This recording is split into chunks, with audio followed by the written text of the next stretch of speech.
I view cryptos as it's gambling. Like It's a game. That's what Eric has been doing. He's just been throwing money in various pots, and like maybe this will grow into something, or maybe it's a scam, and it's a scam usually. But one of them, he threw $100 into SHIB, and it's worth like $4 or $5 grand for him now. Did he ever throw money into Cum Rocket or My Little Pony? No, that would have been his brother, and he's got to talk to his accountant about that.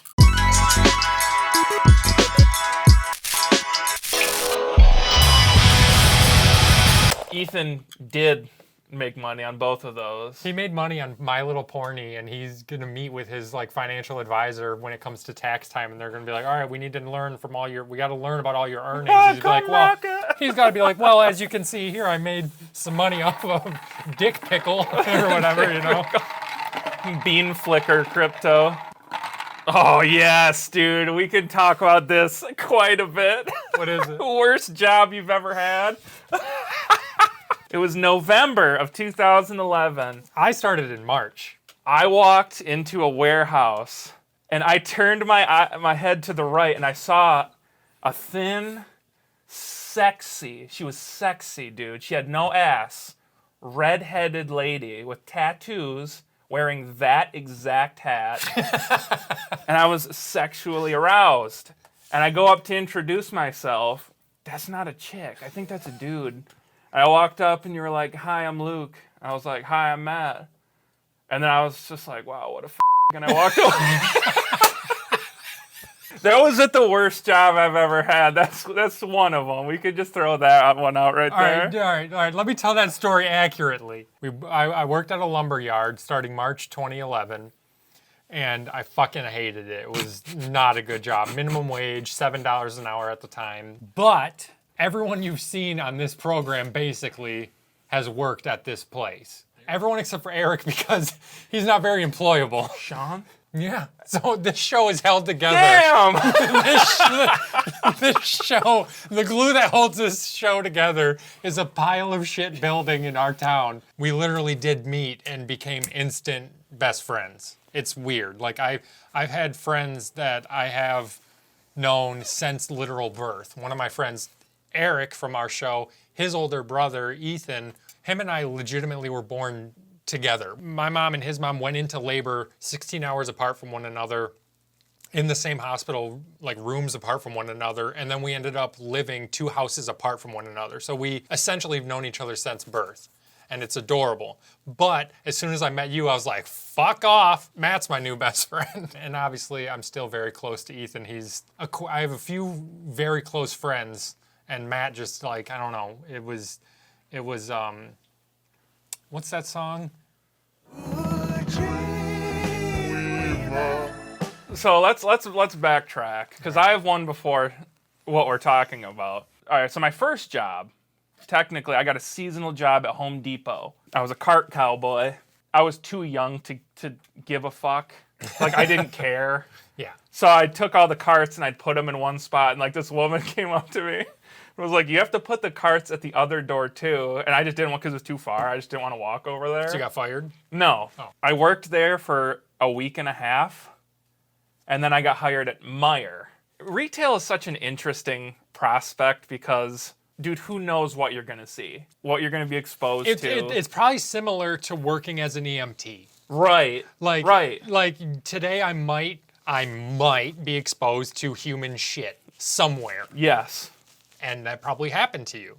Yes. So for those that aren't from the Midwest, Meijer is like, it's like similar to a Walmart. It's above a Walmart. Not quite as nice as maybe like a Target. Similar. It's a superstore that carries groceries as one half, house goods, sporting stuff. They've got like, it's just a huge store with everything in it.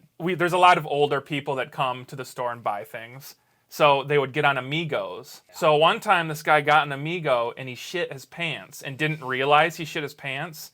So it ran down the seat and left a trail all around. A trail of tears. He drew a trail of tears. He drew a little freaking maze through the store of shit. Oh. So they had to temporarily move everyone out of the area. They had to quarantine clean all the shit. And I went and I asked one of the women, I was like, this is catastrophic. She's like, oh, no, this happens sometimes. I'm like, oh, my God. I need some descriptors on the guy. Okay. How many feet did he have? He was fully limbed. Was he wearing flannel? No. It was like a blue, like generic 80-year-old blue coat. Okay. And like jeans. This is the standard, the state issued blue jacket. The typical. The shoes that slip on, they don't have laces. He had the slip-on shoes. He had the light blue, like his jeans were this color. The jeans were this far from the top of his shoe. He had on the compression socks. He had the compression socks. And prescription socks. And he shit those motherfuckers, dude. He shit. Did it smell horrible? Yes, it was bad. And it's around all the food, dude. It was a regular day. And that wasn't the last time I would deal with shit working there. My boss comes up to me and is like, hey, someone shit over in the shampoo aisle. I said, okay. What do you want me to do about it? And they're like, well, take carts and block the aisles off. Okay. And then go get the pack and throw the powder on it and put all the stuff on Throw it. the anthrax on it. And, do what you got to do. So I said, all right. So I blocked the cart off, and people just walked up and were like, and just moved to the cart and walked in. Kind of like when a road closed signed, people just drive around. Oh, yeah, just go around. They're like, what the fuck is this? I need shampoo. Fuck you. And just walk. Go smell the shit. Go step in it.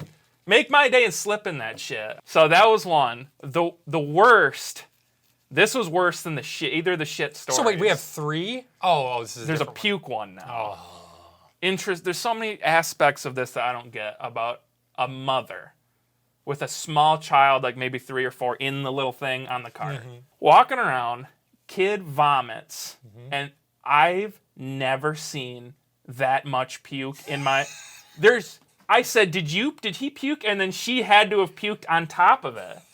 It looked like it was broccoli and cheese and rice mixture, and it was thick, like it wouldn't spread quick. It was like a mound. like a piece of Spam where it just like lands and it doesn't. It just stays in the shape of the can. It's just like the kid should have been deflated. So kid pukes. Mm-hmm. The woman's like, oh, doesn't say anything. Grabs another cart. Puts the stuff into the new cart, puts the kid in it, and just keeps going. Mm-hmm. Doesn't say anything. So someone walks up and is like, what is that? And like, and it, like the smell was horrendous. Oh, God, yeah. Worse than any shit. Mm-hmm. Worse than anything I've ever smelled. That woman that did that is a fucking animal. Right. Wouldn't you say something? Wouldn't you leave?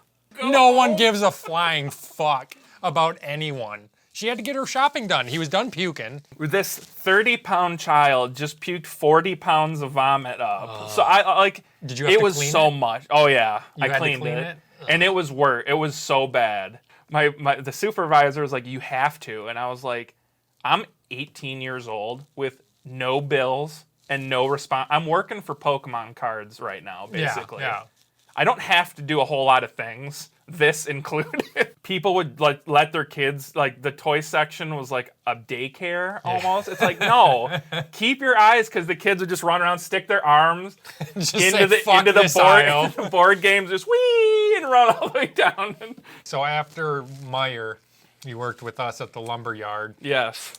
I would say that was my worst job, I think, because the working conditions were really bad. Right. It was not healthy. Every day you'd come home and like it'd just be black. Blow your nose and black would come out, yeah. And like in the winter where we were working, there was no heat and we were essentially outdoors, and so we were fucking freezing. Yeah, like one of the kids that was driving the forklift hit a support beam of the entire building.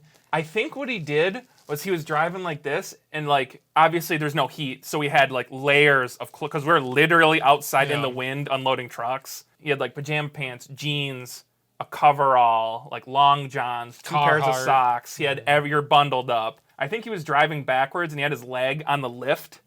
Oh, and I think he wedged his fork truck like this. And then it let loose and dook, and it knocked the pipe. Broke the sprinkler. And shot water all over everything. And then it flooded, and there was a ramp that was used to get up and down into the warehouse to the loading dock area, and that ramp was just 2 inches thick of ice, so these forklifts just couldn't get up this ice. So we would have our lifts, we would back up to the ice and just go down it. Just Put your foot on the brake and just try to steer it, and then you would back, and sometimes you wouldn't make it, and you just jam right into the shed at the bottom. The only good thing about that place was meeting all the people that we met there. Like, Oh yeah.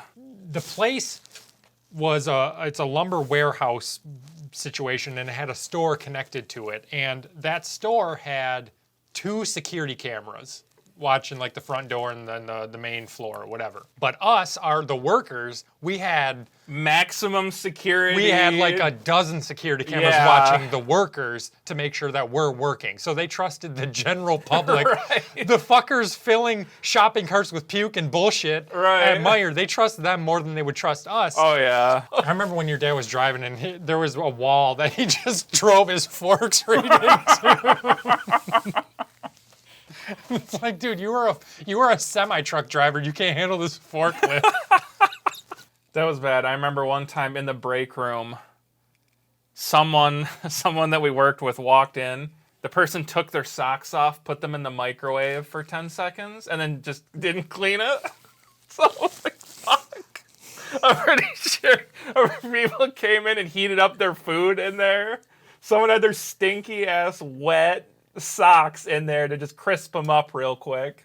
We would walk into work and there'd just be a pile of raccoon shit on top of like, some wood. Our friend, one of the guys that worked there who has sadly passed away since then, he was like everyone's dad. He was very scary when you first meet him. Was an old school dude. I remember I was training Spencer. He comes walking by with another guy, and these guys are foreman truck drivers, and he walks by and he looks up at me, and then he looks at Spencer up and down. He goes, I didn't know we were hiring and then just walked away, dead, like, stone cold serious. I'm like, Jesus Christ. And I told Spencer, I was like, you'll get used to that. They caught a raccoon one day. Oh yeah. And he would catch them and he would take them and he'd take them out into the woods and let them go. yeah. But then one time he caught one and I think it reached up and scratched him or bit him or something, and he dropped it and it ran off. Yeah. He had to go to the hospital, and they're like, well, we just have to assume you have rabies now. So he had to get 67 shots. Ugh. So then he would catch him And kill him. and he filled up a bucket and he would just throw the trap in the bucket. He used to have a kind heart, but he's like, fuck this. When people would leave the job, he would cry. Oh yeah. It just like, he was intimidating and scary and mean and loud, but then like when you really got to know him, you're like, oh, he's a marshmallow. Big softy. Yeah. He owned a bunch of pygmy goats at his house, and he said he would come home from work, and he was like, the fuckers would be up on my roof of my house. And he's like, I don't know how they got up there, but I just love the thought of coming home and just goats up on your roof. And he'd get pissed. He'd have to get the ladder out and go get them. And he'd be like, I'm going to shoot those motherfuckers. And she'd be like, no, don't. I remember Kyle, Entire universe is, Jesus Christ. also from our show. Kyle, when he first started there, I swear the first 3 months I knew Kyle, he never said a word. I trained him and he didn't say a single fucking word. He was too shy. Kyle had this cart. I mean, these carts were like 5 feet tall, 4 feet wide, 8 feet long, I remember big those. fucking carts, 3 stories. And he had it filled with, I would say, no less than 24 gallons of paint. And he was pushing it along right in the thoroughfare where all the forklifts go, and he hits a fucking pothole that they hadn't fixed, and the cart just flipped over. Oh. I hear the cart crash. I hear the noise, and I was like, what the fuck? And I just keep finishing what I was doing. Literally 4 or 5 minutes went by, and I go around the corner, and Kyle is just fucking standing there. You need help, buddy? And he's like, yeah, I tipped this over. Yeah, I could see that. Like, you didn't think to go get help? And he's like, oh, no. And he was just standing there with a clipboard for fucking 5 minutes. And like, forklifts need to come through. This same topic could come up again with other people on this show, and they would have more stories to share. Right. I'm sure. This is gonna be a recurring episode. Probably will be.